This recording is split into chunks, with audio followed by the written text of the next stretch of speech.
Hello everyone. ఈరోజు మనము ఈ ఫోటోలో కనిపిస్తున్న వ్యక్తి ఆచార్య సింగిరెడ్డి నారాయణ రెడ్డి గురించి నేర్చుకుందాము.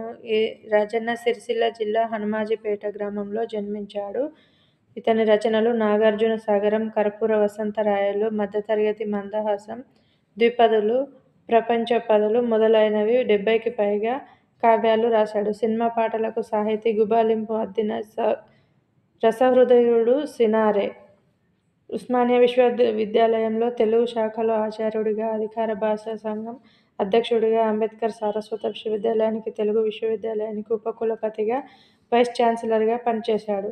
రాజ్యసభ సభ్యులుగా, ఆంధ్ర సారస్వత పరిషత్ అధ్యక్షులుగా పనిచేశాడు. భారత ప్రభుత్వం వారిచే పద్మభూషణ్ పురస్కారంతో సత్కరించబడ్డాడు. విశ్వంభర కావ్యానికి జాతీయ స్థాయిలో అత్యున్నత సాహితీ పురస్కారం జ్ఞాన్పీఠ్ అవార్డును అందుకున్నారు. ఇది ప్రీవియస్ బిట్.